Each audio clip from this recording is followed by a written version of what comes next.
Assalamu alaikum, barkanmu da dawowa cikin wannan darasi namu. Idan ba ku manta ba darasinmu da ya gabata mun yi bayani akan bold da strong da italic da kuma emphasize.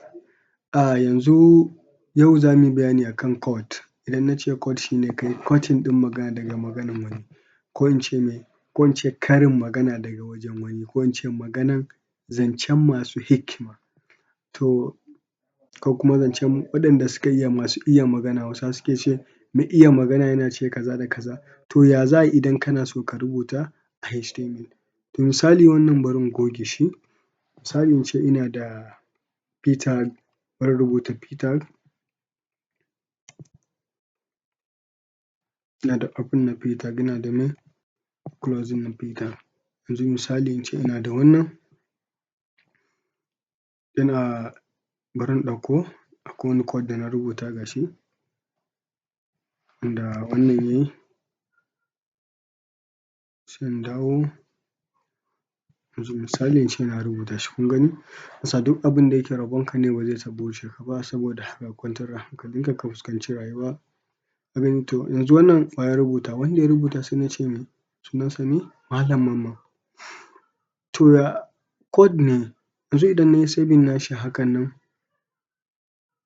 na ce save, na rona shi, ga shi ya yi me ya fita, amma duka me duka a layi ɗaya ya zo, har da me Malam Mamman ɗin. To wannan ya za a yi mu ƙawata shi, tunda quote ne, na ce quote magana ne daga wajen wani, ya za a yi mu ƙawata shi, mu nuna shi ya yi me ya ƙawatu? To na farko sunan za mu sa shi a wani tag da ake ce masa site, misali mu yi haka, mu sa tag, mu buɗe, sai mu yi closing nashi a nan, misali haka, sai mu sa shi a cikin me site. Bari in cire site ɗin, bari in quoting nashi, bari in cire shi daga cikin me paragraph, ce misali wanda ya rubuta ɗin, sai in yi saving, na yi me close nashi, kun kalla? Kun ga yadda rubutun shi ya fita? Rubutun ya fita, Malam Mamman ɗin sunan ya fita me ya ƙawatu, amma kaman me kaman emphasized ko italic da muka yi bayanin shi, amma me sun bambanta style ɗin rubutun. So quote muna da quote guda biyu, na farko muna da block quote, ka ce me block quote haka. Na biyu muna da me muna da inline quote, wato wannan quote ɗin shi ne wanda yake zuwa me a cikin layi. Yanzu misali ina magana sai ga in ce ma ka yi haƙuri, misali in ba ka misali da wannan kalman, ka yi haƙuri Hausawa na cewa mahaƙurci mawadaci. So wannan zan yi amfani da me da inline quote na rubuta shi. Block quote shi ne idan ya wuce me layi ɗaya, biyu, ukun nan, kun ga me ya wuce layi ɗaya, biyu, uku, yana da yawa, sai na yi me sai na sa shi me a block quote.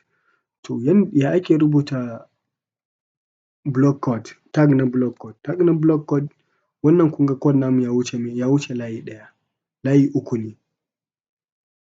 za mu yi amfani da block quote. Yanda ake rubuta shi ne block quote, yanda kuka gan shi a rubucen nan na rubuta shi haka, haka yake.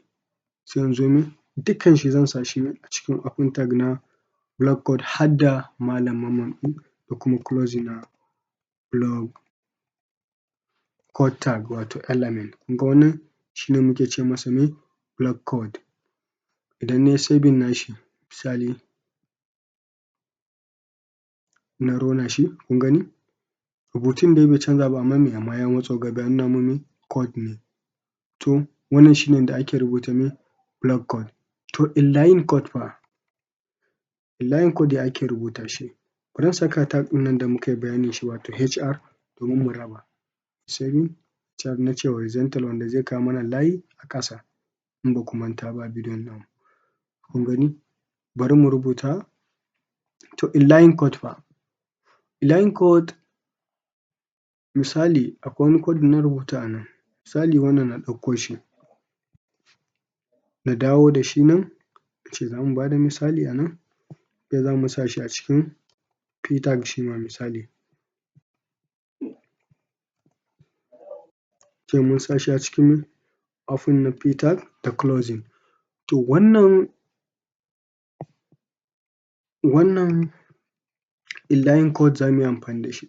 Yanzu na ce abokina ka yi haƙuri ka san Hausawa na cewa, to tunda maganar Hausawa ne zan sa shi a cikin inline code.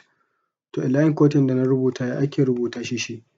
Shi Q muke rubutawa maimakon code. Block code ne ake rubuta mai a rubuce, amma inline code kuma ana rubuta shi ne a cikin Q open da kuma mai closing kamar haka. Sai mu yi saving nashi. Idan muka yi saving nashi sai mu reload nashi, kun gani ya fito a cikin me? A cikin code. Ya fito a cikin me? A cikin double code ya fito. Ya fito a cikin double code. Wannan shi ne misali na me? Na inline code da kuma me? Block code.